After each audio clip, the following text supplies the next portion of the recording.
Hi guys, this is Icarus and welcome back to Super Metroid. I'm sure you wanted more and, well, okay, no I'm not. I'm sure I wanted to play more and that I can try to do a little better with keeping commentary alive. So, being as I'm new here and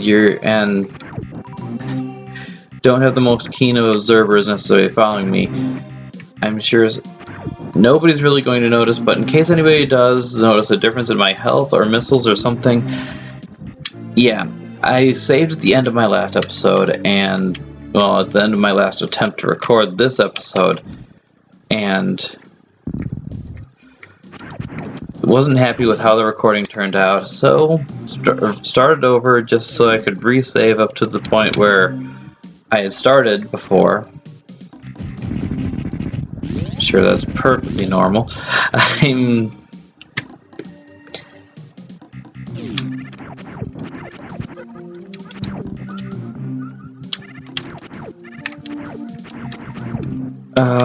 But here I am back in Brinstar, the more plant-heavy region. In fact, the first boss we're going to see up here in a minute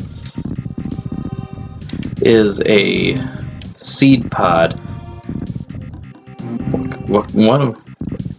I know, what's got to be wrong with this world where even giant seed pods are enemies. But the goal in here in this episode is within the next 20 minutes trying to get the charge beam, which is right down here. That won't be an issue at all. Beat Spore Spawn, that boss I just told you about, that you probably already knew about, and make it all the way through to Kraid.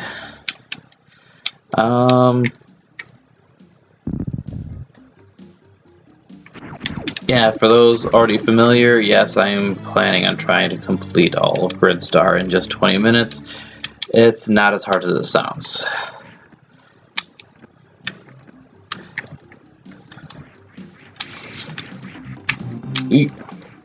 I almost looked like I was good at the game there for a minute.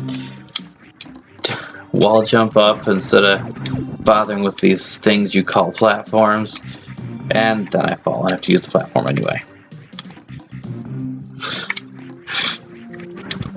Okay, not gonna lie to try and boast or downgrade. I'm fairly experienced here at this game, but I am pretty far from the best.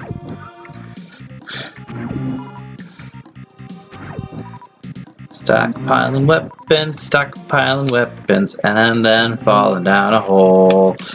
Hey, ow.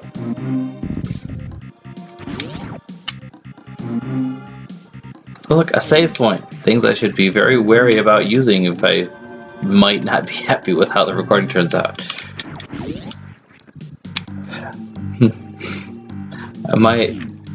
I save very sporadically, so hopefully I just do all my videos in one take and call it good.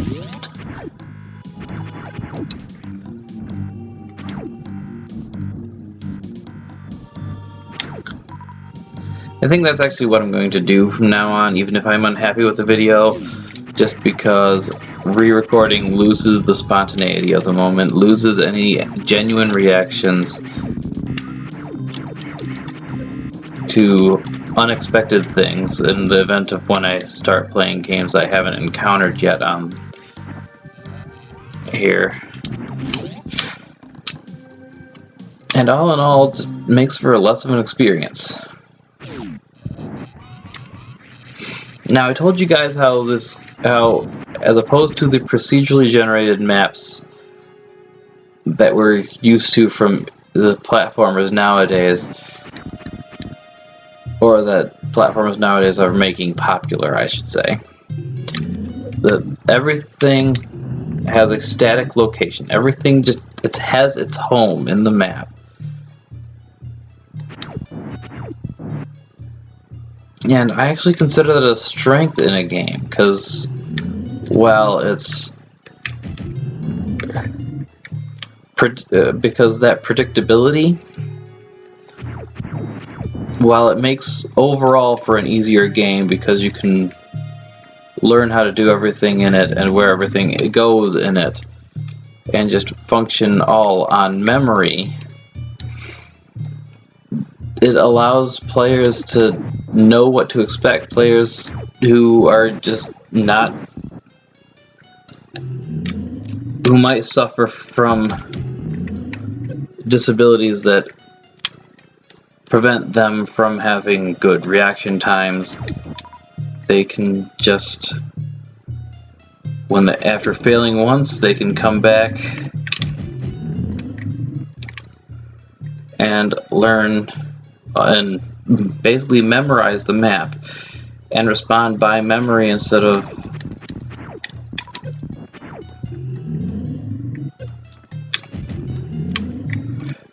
having to react faster than they're capable of.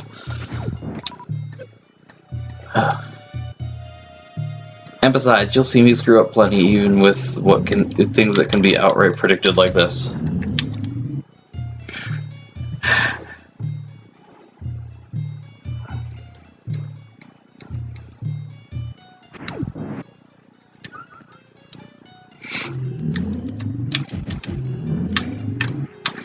Now, I could have also have killed Spore Spawn with that charge beam that I went and got. Very useful upgrade. You don't need some dope like me to tell you how useful it can be to charge up a powerful shot in replace of your normal one.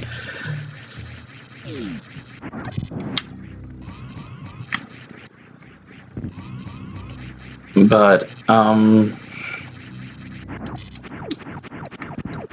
overall, that would be the key to a low percentage run of this game, is that charge beam, because all the bosses except for one, the very final boss, can be beaten with just your beam as long as you get the charge beam upgrade, which is optional, by the way. I could totally skip it if I just want to stockpile missiles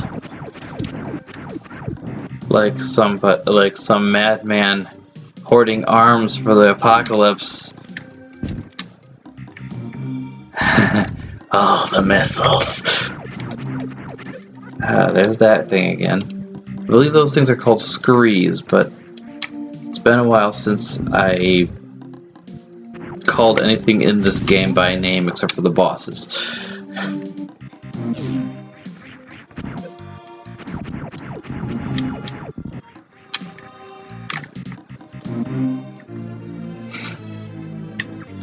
So now that Spore Spawn's down, we got super missiles, which don't really need much explanation. They're exactly what they say they are. They are just missiles that are, well, super. They're about 5 times as powerful as your normal missiles, and you'll notice you get about 1/5 as many. Even if I were to do a 100% clear run getting everything, you wouldn't see that many super missiles to normal missiles.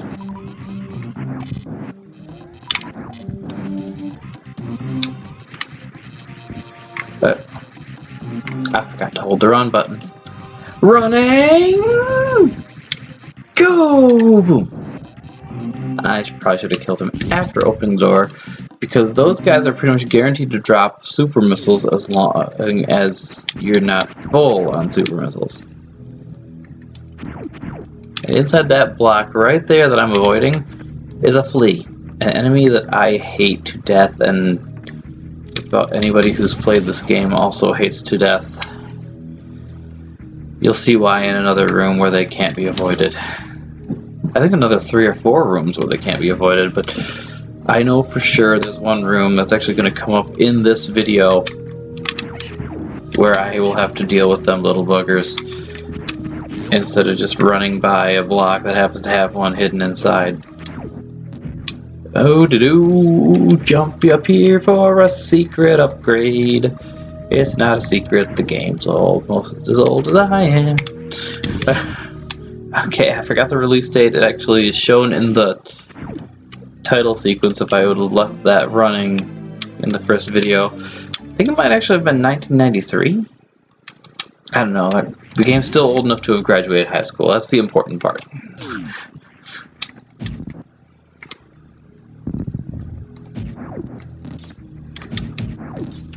Anything that's still secret is secret just because of people being stubborn or stupid, I suppose, because there are no secrets. Okay, we're gonna go dip down in Norfair for a moment, but just a moment. Because we need boots. Not just any boots. Special, magic, super tech boots that let us jump high in the air and... I got nothing. See, this door will open for the future. I believe we get the ice beam in there, but not until after we have the speed booster boots. Yeah, magic boots all over this game. Also have an energy tank. I'll take that. If I do playthroughs of all the Metroid games I have access to and put a vote on which one people want to see me do a low percent challenge run of, I really hope it's not this one. Because I'd be skipping these high jump boots here. I'd be skipping the charge beam. I'd be taking forever rationing my missiles. And the final boss fight would be nearly impossible. Because you need a certain amount of missiles and you have no way to restock them, so I probably wouldn't be skipping the charge beam. And I'd have to take a very precise count, which I might do while doing this video. Not this one specifically, but this playthrough, when this video gets to that boss's area, of exactly how many missiles I need if I hit dead on every time. But yeah, there is everything I need out of Norfair for now. The reason why I'm not exploring this area more is because Samus's basic suit is not capable of handling high temperatures, and Norfair is a very hot lava-esque zone. And you'll see that this very next boss fight is going to fix that for me. And I know how super missiles are a little low. I'd like to go in and turn off my high jump boots that I just got, though, for the moment, to show the few of you who aren't familiar with this game why we needed them. See, we need to get up to that platform. Can't quite jump high enough. People who like to sequence break games can always use the bomb jump that I proved I suck at in the last video, or do that trick that I just showed you of carefully wall jumping up here to bypass the high jump boots, which is something that I will do if I have to 1% challenge this game for people. Or low percent. I'm not going to say 1%, because I'm willing to bet that you have to get at least 8, maybe 13% of the items in this game in order to succeed.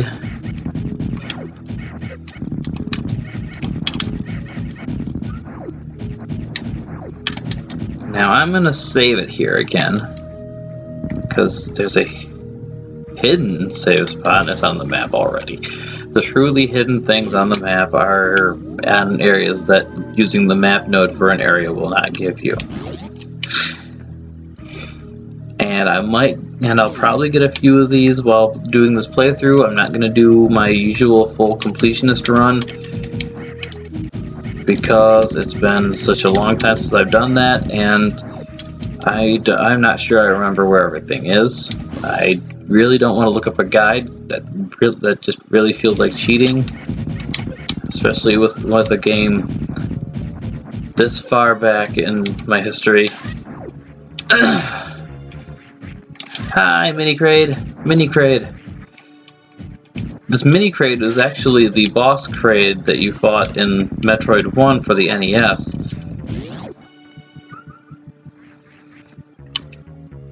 Shows you how simple the mechanics of the fight were back then. But buzz off, bugs. Okay. The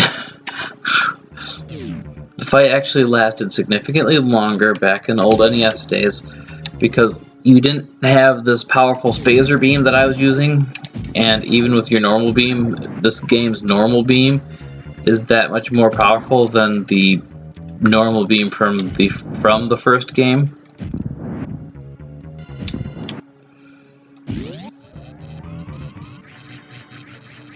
That spacer beam that made my beam go all wide like that, that's another thing I'd skip if I was doing a low percent run.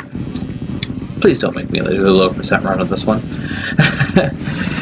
I'll feel much happier about doing a low percent run on Fusion, not because my chances of survival are better, they're actually quite worse, because 90% of the enemies in Fusion will one-hit kill you if you don't have any energy tanks.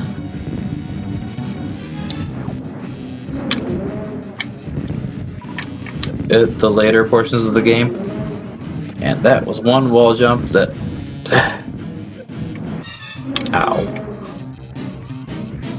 Well, this guy, in case you haven't put the pieces together from the fact that I called the last one that looked like him a mini Kraid, his name's Kraid, and he keeps them spikes going the entire fight. The only place you can hurt him is in his mouth, which you have to shoot him first to make him angry enough to yell at you, in whatever language he's using, just like some kind of dragon or something. And then you shoot either a charged shot or a missile. I might switch to using missiles because it's just that much faster.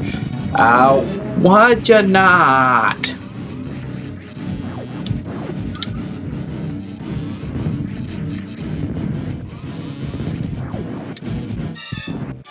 And the developers really seem to have thought ahead in this case, because you see how he has these projectiles I can destroy in the middle of the fight to get my missiles back in case I were using missiles, in case I didn't get this charge beam to be able to hurt him with.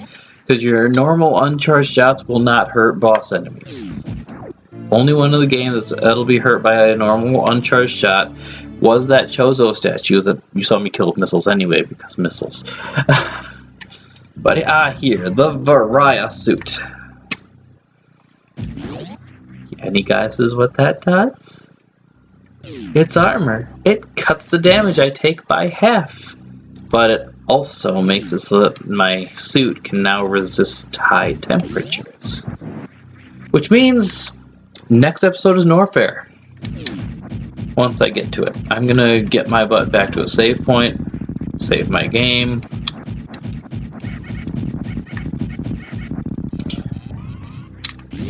Hopefully without taking damage, because I just like my saves to be all topped off on health and missiles and everything at all times. That's just me. Actually, that's probably a lot of gamers, but it's a shared trait that I have. But yeah, I really like these static maps, these patterned enemy behaviors. It lets you be able to focus on the world around you at large that the developers made for you to explore and play in, rather than having to worry about, oh dear God, what just appeared? Why is it moving that way? How can it move so much faster than... Yeah.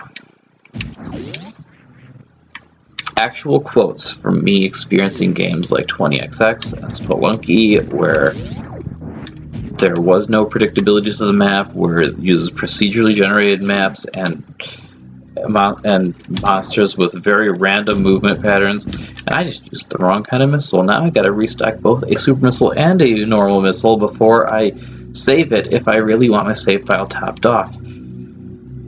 That's okay, they'll just bug me to the next episode, which I'll probably record tomorrow. I was thinking of turning the lights off and just recording this episode in the dark